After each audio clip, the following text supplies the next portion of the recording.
नमस्कार, मैं कामेश्वर शर्मा और आज हमारे बीच मौजूद है लाहौल स्पीति के पूर्व विधायक रवि ठाकुर जी। जानना चाहेंगे कि इनके दौरान में क्या कार्य विकासात्मक कार्य रहे, खासकर जब थे।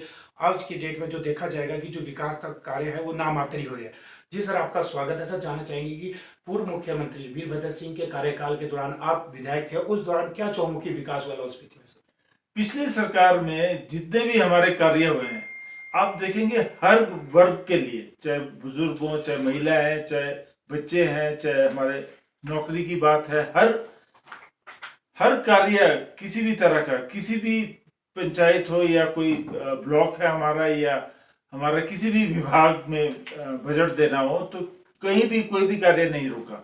चाहे वो सड़कों की बात है तो किलोमीटर के किलोमीटर हमारे वहां पे सड़कों में मेटलिंग हुई। इसी तरह से हमारे 13 से 14 ब्रिजेस बने वहां, जो चनाब वैली पर भी बने, और सबसे ऊंचा वर्ल्ड हाईएस्ट ब्रिज चिचम में बना है। उसी तरह से लोबर का सबसे लंबा bridge steel truss bridge Himachal का बना है, जिससे पूरी परिक्रमा होती है उदयपुर के उधर त्रिलोकीनाथ मंदिर की। इसी तरह से हमारे मियाड़ घाटी में देखे आप, या नालडा में देखे, या जसरत में देखे, या हमारा योचे का पुल है, हमारा गोजन का पुल है, या फ्यूकर का पुल है, या हमारा कोई भी आप पुल देख ले, हमारा रवा स्पीति का पुल है, या कीरनारा का पुल है, सभी हमारे समय में बने।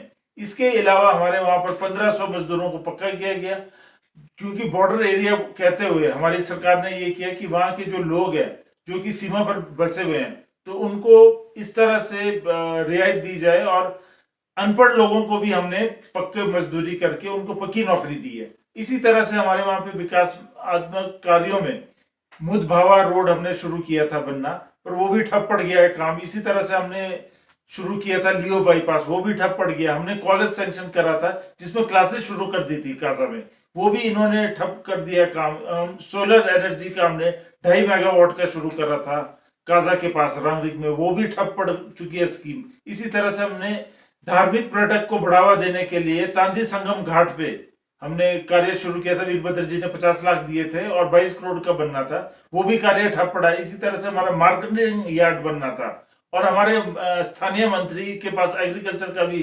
कार्यभार था, मगर वो भी कार्य ठप पड़ा है।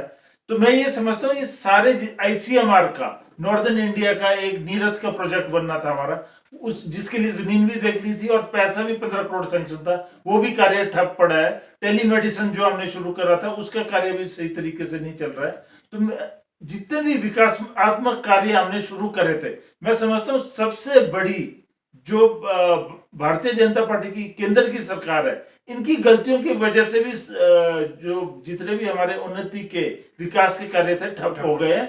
क्योंकि अभी जो महंगाई बढ़ी है, और महंगाई बढ़ने का सबसे बड़ा कारण मैं समझता हूं, एक सबसे बड़ा कारण नोटबंदी जो करी है इन्होंने। सन 1937 में 35% नोटबंदी करी थी अमेरिका में, और सबसे ज्यादा आर्थिक मंदी आई थी। यदि बात की जाए अन्य देशों में भी जिन्होंने एक नोटबंदी की, वहां की हालत भी ऐसी दयनीय रही। हालत बद से बदतर हुआ है, और हमारे तो यहाँ पर 85% इन्होंने नोटबंदी करी। तो आप खुद ही समझ सकते हैं कि हमारे आने वाले समय में हमारी जनता का और हमारे देश की क्या दुर्दशा होगी। पूर्व प्रधानमंत्री मनमोहन जी ने भी बताया था कि जो नोटबंदी करेगी इससे इकोनॉमी गिरेगी। और इन्होंने जो लोन लिया है, लाखों लाखों करोड़ का जो लोन लिया है, जो कि हमारी सरकार 60 से 70 साल में हमने लोन नहीं लिया, वो इन्होंने 4-5 सालों में लोन ले लिया। तो उसका जितना भी ब्याज है वो हमारे सर पे है। इसी तरह से टैक्सेस इसीलिए बढ़े हैं, हमारे जितने भी टैक्सेस बढ़े हैं, जो हमारी कीमतें इसीलिए बढ़ी है क्योंकि हमारे सर से ही तो लोन वापस करेगी सरकार। ऋण जितना भी है प्रदेश की बात की जाएगी, अभी तक रोजगार देने में सक्षम नहीं रही सरकार, जबकि बेरोजगारों की संख्या दिनों दिन बढ़ती ही जा रही है। 14 लाख बेरोजगार अभी हमारे प्रदेश में। इसी तरह से 18 करोड़ पूरे देश के अंदर बेरोजगार बढ़ गए हैं, कितनों को नौकरियों से निकाल दिया है। तो ये बद से बदतर हो रहे हैं हालात देश के।